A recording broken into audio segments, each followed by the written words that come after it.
Assalamualaikum warahmatullahi wabarakatuh. Kali ini kita akan melanjutkan materi di bab ketiga tentang himpunan. Tapi sebelumnya, marilah kita bersama-sama membaca basmalah terlebih dahulu. Bismillahirrahmanirrahim. Untuk tujuan pembelajarannya, di sini kalian akan mampu menyelesaikan masalah-masalah yang menggunakan konsep himpunan. Sementara integrasi pembelajarannya ini sudah ada di dalam Al-Quran surah At-Taubah ayat 36. Oke? Yang pertama, kita akan belajar tentang himpunan dan notasinya. Nah, sebelumnya kita lihat dulu nih, apa sih tentang himpunan itu? Yang pertama, perhatikan gambar berikut ini. Apa yang ada dalam pikiran kalian ketika kalian melihat gambar ini? Ini ada di dalam supermarket, benar. Ini ada di dalam mall. Kebanyakan sih ya, kebanyakan seperti ini memang ada berada di dalam sebuah mall, tempat perbelanjaan seperti itu. Nah, ketika kita melihat barisan seperti ini, lihat susunan yang terdapat dalam rak-raknya, ya. Nah, mereka disusun berdasarkan jenis makanannya, karena ini dalam rak makanan ya, kiri dan kanan itu dalam rak makanan. Jadi mereka disusun berdasarkan rak makanannya. Biskuit dengan biskuit, susu dengan susu, snack dengan snack gitu ya. Atau alat-alat kesehatan dengan alat kesehatan, alat-alat kebersihan juga dengan alat-alat kebersihan. Nah, sebenarnya lagi-lagi tanpa kita sadari dalam dunia nyata kita sudah belajar tentang materi himpunan itu sendiri gitu. Banyak kok di sekitar kita tentang himpunan seperti ini. Misalkan nih anak-anak yang berada di dalam satu kelas, berarti kan himpunannya siswa di kelas A atau siswa-siswa yang ada berada di kelas B. Oke. Nah, dari gambar tadi, dari yang kita sudah pelajari tadi, kita sendiri bisa menarik kesimpulan apa sih definisi himpunan? Iya, himpunan itu sendiri adalah kumpulan benda atau objek yang terdefinisi dengan jelas.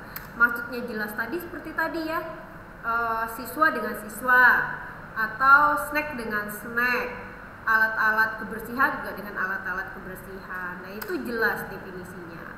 Seperti ini, display pada toko atau supermarket sesuai jenis barangnya. Pengelompokan siswa yang ada di classroom. Jadi kalau di classroom itu kan sesuai ininya ya, sesuai per kelas ya, bukan per mapel kalau kita ya. Terus ada lagi dan masih banyak lagi contoh-contoh yang ada di sekeliling kita yang sebenarnya sudah masuk ke materi himpunan ini. Nah, untuk lambang himpunannya sendiri, dia ada syaratnya. Yang pertama, harus menggunakan huruf kapital. Terus yang kedua, dia dibatasi oleh 2 kurung kurawal. Jadi penulisan anggota-anggota himpunannya nanti dibatasi oleh 2 kurung kurawal. Yang ketiga, untuk memisahkan anggota yang satu dengan anggota yang lain, kita akan menggunakan tanda koma. Jadi bukan tanda titik ya. Contohnya seperti berikut. A, yang pertama, di sini lihat. Syarat yang pertama, dia menggunakan huruf kapital. Berarti sudah tahu kalau di sini yang kita gunakan huruf kapital. Ini aturan yang pertama. Yang kedua, penulisan anggota himpunan dibatasi oleh 2 kurung kurawal. Lihat tanda yang ini, 2 kurung kurawal.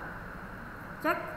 Dan ketiga, kalau memang ada anggota lainnya, kita menggunakan tanda koma. Kebetulan contoh yang pertama nggak ada tanda komanya. Untuk tanda yang kedua, huruf kapital, cek. Kurung kurawal, cek. Ada lebih dari 1 anggota dipisahkan oleh tanda koma seperti ini. Paham ya? Jadi ini hanya untuk menuliskan himpunan itu seperti apa sih penulisannya. Oke. Bisa nggak tidak menggunakan huruf kapital? Memang untuk himpunan itu dia biasanya kita menggunakan huruf kapital ya. Bisa atau enggak tergantung soal juga sih sebenarnya, tapi pada umumnya memang dia disarankan untuk menggunakan huruf kapital. Nah, untuk menyatakan suatu himpunan, yang pertama dengan kata-kata. Contoh, A, binatang berkaki 2. Berarti apa saja sih binatang berkaki 2 yang ada di sekeliling kita? Apa ya binatang berkaki 2 yang ada di sekeliling kita? Itu kalian tinggal menyebutkan saja. Misalkan binatang yang berkaki dua, kanguru ya. Kanguru kan kakinya dua tuh karena dia berpijak pada kaki ya. Yang itu termasuk kategori kaki atau tangan? Tangan ya. Berarti benar kanguru, binatang berkaki dua dan lain sebagainya. Atau monyet juga ya, kakinya juga dua, gorila, orang hutan gitu. Itu masuk kita dengan kata-kata. Yang kedua dengan notasi pembentuk himpunan. Misalkan dia seperti ini. K huruf besar sama dengan kurung kurawal, X dinyatakan untuk X bilangan prima kurang dari 15. Nah ini dia dengan notasi bentuknya seperti apa? Ini notasinya bentuknya seperti ini gitu ya. Ada tanda pemisahnya. C dengan mendaftar anggota-anggotanya. Nah misalkan L, nama bulan pada tahun Masehi yang diawali huruf M. Itu apa saja sih nama bulan yang diawali huruf M? Berarti Januari, Februari, Maret, M kan? April, Mei, ada lagi Juni, Juli, Agustus, September, Oktober, November, Desember, selesai. Nah ini kita bisa dengan mendaftarkan anggota-anggotanya. Materi himpunan ini sebenarnya sudah kalian pelajari juga sih ya. Seingat saya ini sudah dipelajari di materi SD juga. Jadi di sini kita hanya sekedar review saja. Anggota himpunannya, sekarang kita tentang anggota himpunan nih. Anggota himpunan apa saja sih? Misalkan seperti ini.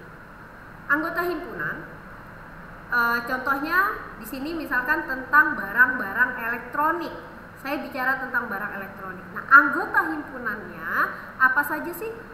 Televisi, kulkas, mesin cuci, terus ini apa ini? Home theater, laptop, apa ini? DVD, AC, terus mesin cuci dan lain sebagainya. Dan anggota untuk objek suatu himpunan, jadi dia anggota dari himpunan itu dinyatakan dengan huruf seperti ini, huruf E, atau dibaca elemen. Sementara kalau untuk dia bukan anggotanya, dia dinyatakan dengan E tapi dicoret. Oke? Berarti ini elemen artinya anggota dari. Kalau dia dicoret seperti ini, bukan anggota dari. Oke? Atau bukan elemennya. Paham ya? Jadi kalau menyatakan banyaknya anggota, anggota itu apa? Anggota itu E. Kalau dia bukan anggotanya, berarti E yang dicoret. Nantinya kalian ketika menyelesaikan soal-soal himpunan, dia tidak akan muncul lagi keterangan oh ini ini begini gitu. Jadi dia langsung dengan notasi himpunan matematika. Menyatakan banyaknya anggota suatu himpunan. NA, jadi kalau ada N dalam kurung A, ini disebut kardinal dari A, itu dia menyatakan banyaknya anggota himpunan A. Contoh, N itu himpunan bilangan bulat antara 0 dan 6. Oke, jadi bilangan bulat itu dimulai dari angka yang negatif gitu ya, BCA kan. Berarti karena dimulai dari negatif, tapi di sini dia bilang N itu himpunan bilangan bulat antara 0 dan 6. Jawabannya berapa? Jawabannya berarti ingat antara 0 dan 6 berarti 1, 2, 3, 4, 5. Nah, NA-nya oke, NA-nya berarti di sini NA. Karena di sini N berarti N besar atau kardinal dari N atau jumlah anggota atau banyaknya anggota himpunan N itu ada berapa? Ada 5. Itu ya. Berarti kalau ditanyakan berapakah banyak anggota himpunan N? Jawabannya kardinal dari N itu sebanyak 5. Berikutnya himpunan kosong dan himpunan bagian. Himpunan kosong, jadi dia simbolnya angka 0 dicoret atau tanda kurung kurawal yang tertutup tanpa ada angka apapun di tengahnya. Contohnya, misalkan J itu himpunan nama presiden dimulai dengan huruf P. Nyatakan J dengan notasi himpunan. Nah, kalau dia seperti ini, tahu ya nama-nama presiden? Ada nggak sih presiden RI yang dimulai dengan huruf P?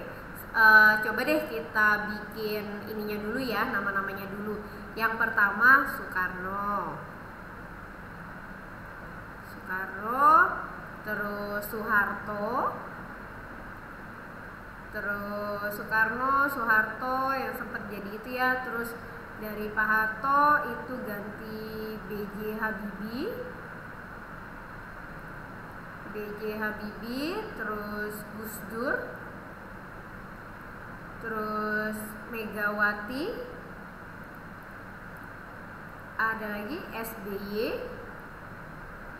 terus setelah SBY Jokowi. Ada nggak dari nama-nama yang disebutkan ini, nama-nama Presiden RI yang dimulai dengan huruf P? Ini S, B, G, M, S, J. Berarti jawabannya tidak ada. Ada Miss, kata gitu kan. Apa jawabannya? Semua laki-laki. Kok bisa? Karena semua laki-laki diawali huruf P. Ya iyalah, kalau di sini ada imbuhan Pak. Jadi Pak Soekarno, Pak Soeharto, Pak B.J. Habibie gitu ya. Tapi bukan ya, yang dimaksud di sini adalah namanya sendiri. Itu tanpa ada imbuhan atau gelar-gelar seperti itu tadi. Paham ya? Oke, selanjutnya kalau kita bicara tentang himpunan bagian. Nah, himpunan bagian itu dia dinotasikan dengan seperti huruf C. Jadi dia simbolnya itu agak panjang sebenarnya. Dia seperti ini. Ini himpunan bagian. Dan kalau dia dibilang bukan himpunan bagian, tinggal dicoret. Oke, himpunan bagian dinotasikan seperti huruf C tapi panjang ya. Dan kalau bukan, dia dinotasikan dengan seperti itu. Oke, contohnya sapi. Sekarang kalian lihat ada dua soal. Sapi, kerbau, rusa, dan kambing. Ini merupakan himpunan bagian dari binatang pemakan rumput. Benar atau enggak? Benar ya? Karena setahu saya, seingat saya sih, sapi itu makannya masih rumput, kerbau juga masih makan rumput, rusa dan kambing juga masih makan rumput. Berarti ini benar. Ini yang namanya himpunan bagian. Bulu tangkis, basket, voli bukan himpunan bagian dari olahraga bela diri. Benar gak sih? Benar dong ya? Iya, karena ini kan menggunakan bola ya. Terus ini kalau olahraga bela diri berarti yang termasuk olahraga bela diri, kecuali saya bilang seperti ini. Karate, pencak silat, taekwondo. Nah, ini burung kurawal, ini termasuk olahraga bela diri. Nah, ini benar gitu. Paham ya? Oke, next. Himpunan bagian sudah. Terus selanjutnya himpunan semesta. Himpunan semesta itu apa sih? Nah, himpunan semesta itu, namanya semesta itu kan sesuatu yang luas. Jadi himpunan semesta itu himpunan semua anggota yang dibicarakan. Oke, contohnya seperti ini. Misalkan kita ingin menentukan himpunan semesta dari A. 2, 4, 6, 8, 10. Nah, jawabannya apa? Jawabannya himpunan semesta yang mungkin dari ini adalah bilangan caca, bilangan asli, dan bilangan genap. Paham ya? Kenapa di bilangan caca? Masih ingat? B, C, A. Ini bulat, ini cacah, dan ini yang asli. Ini dimulai dari negatif, bilangan caca dimulai dari angka 0, bilangan asli dimulai dari angka 1. Kenapa termasuk bilangan caca? Karena di sini ada, kan ini lanjut ya, 0, 1, 2, 3 dan seterusnya. Berarti 2 ini kan termasuk bilangan caca juga. Bilangan asli, kenapa termasuk bilangan asli? Karena dia ada angka 1, 2, 3, 4 dan seterusnya juga. Bilangan genap karena 2, 4, 6, 8, 10 ini termasuk kategori bilangan genap. Selanjutnya tentang diagram Venn. Diagram Venn itu pernah juga ya diajarkan di SD kayaknya ya.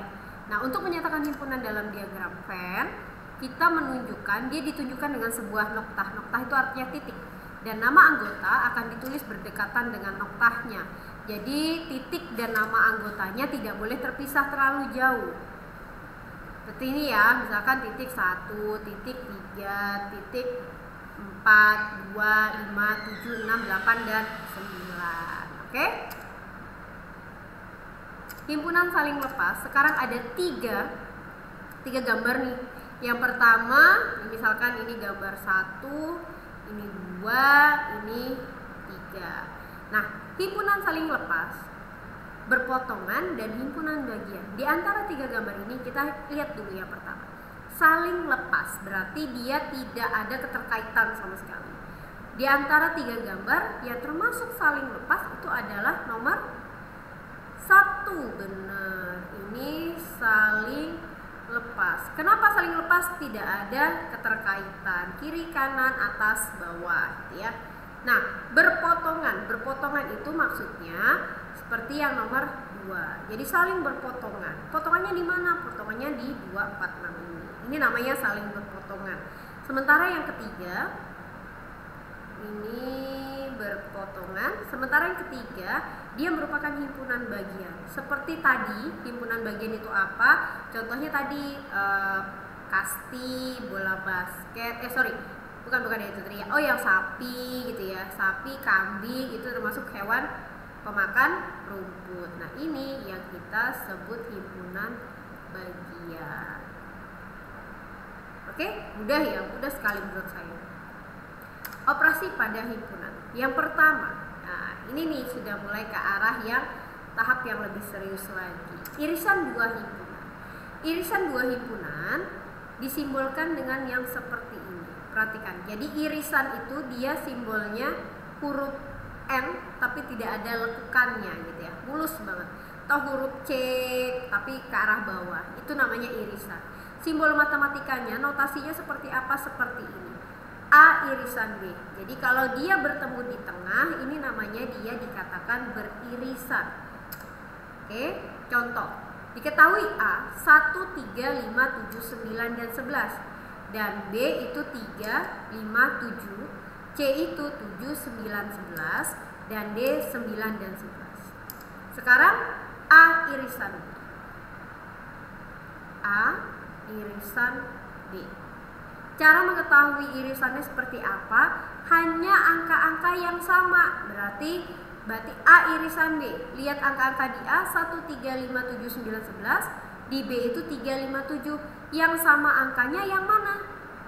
3. Oh, di sini ada 3. Berarti 3. Ada lagi yang sama? 5. Benar. Ada lagi? 7. Ini yang namanya irisan. Yang kedua, B irisan C. Kurung kurawal, perhatikan irisannya. B irisan C. Ada yang sama? 3 di C nggak ada. 5 di C juga nggak ada. 7. Berarti irisannya cuma 7. Nah, sementara yang ketiga, C irisan D. C dan D. Lihat yang sama. Oh, 9 dan 11. Ya udah, irisannya cuma 9 dan 11. Oke. Selanjutnya, tidak mau. Kenapa ini menyendat ya? Sudah. Sekarang gabungan dua himpunan. Gabungan dua himpunan, lihat tanda merah. Karena dia digabungkan, apa sih maksudnya gabungan? Berarti kita bersatu. Karena dia gabungan dua himpunan, ini simbolnya U. Kayak huruf U. Ini sebenarnya singkatan dari union.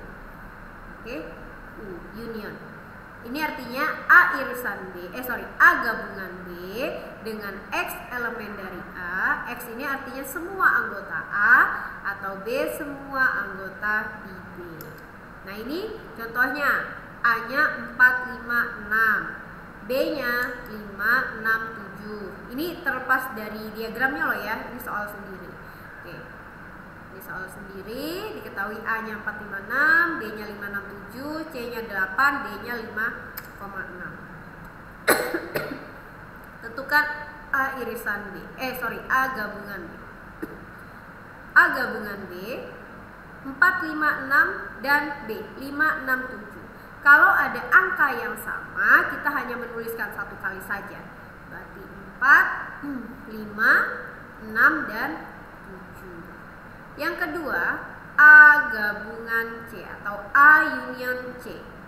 A-nya 4, 5, 6, tuliskan semua angka yang ada. 4, 5, 6, dan 8. Yang ini BUD atau B gabungan D. Ini jelek banget ya. Apa ya? B gabungan D, B-nya 5, 6, 7, D-nya 5, 6. Berarti 5, 6, dan 7. Oke. Selanjutnya mencari selisih. Selisih itu apa? Selisih itu artinya dikurangkan. Nah, tapi hati-hati di sini. Selisih antara himpunan A dan B, atau dia ditulisnya seperti ini. Selisih antara himpunan A dan B, himpunan anggotanya anggota A tetapi bukan di anggota B. Paham ya? Jadi dia termasuk anggota A tapi tidak boleh juga ada di B. Jadi caranya seperti ini. Nah, kalau selisihnya, misalkan di sini saya tulis A-nya 1, 2, 3, 4 sampai 9. Ya kan? A-nya ini semua yang ada di kuning ini A-nya. Ini A-nya, B-nya berapa? B-nya berarti 2, 3, 5, 7, 11, dan 13. Nah, kalau ditanyakan A dikurang B, berarti jawabannya A dikurang B. Semua anggota di A tidak boleh ada di B. Berarti kita coret. Oh, 2 bukan A kurang B. 3 juga bukan. 5 juga bukan. 7 juga bukan. Habis ya. Berarti jawabannya lihat semua anggota di A saja. 1, 4, 6, 8, dan 9. Ini jawabannya. Tapi kalau dibalik, B dikurang A, berarti jawaban B dikurang A 11 dan 13. Paham ya? Kalau A dikurang B yang kita perhatikan yang A-nya. Tapi kalau B dikurang A, kita lihat angka yang di himpunan B-nya. Oke, sekarang komplemennya. Komplemen itu disebutnya seperti ini. Komplemen itu disimbolkan dengan A aksen, disimbolkan dengan aksen atau C tapi dipangkat. Misalkan di sini A berarti A aksen atau A komplemen. Oke, AC kecil gitu ya.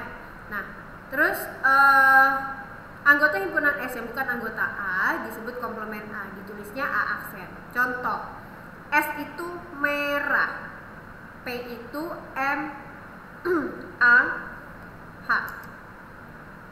Nah, kalau udah begini, lewat lagi. Jika A adalah suatu himpunan S, maka anggota himpunan S yang bukan anggota A disebut komplemen dari A. Sekarang komplemen dari P yang mana? Karena ini semestanya dan ini P, artinya semua jawaban di S yang tidak ada selain yang ada di P. Paham? Ini kita coret dulu yang sama yang mana? M sama, A-nya sama, H-nya juga sama. Sisanya E dan R. Oke, kita lihat di himpunan semesta. Selanjutnya itu saja. Terima kasih. Semoga berguna. Latihan soalnya diperbanyak. Kita ketemu lagi di materi selanjutnya yang akan membahas tentang latihan soal yang ada atau yang berkaitan dengan himpunan itu sendiri. Terima kasih. Sampai berjumpa di pertemuan berikutnya. Sampai di sini semoga barokah. Kita akhiri dengan hamdalah. Alhamdulillahirobbil alamin. Assalamualaikum warahmatullahi wabarakatuh.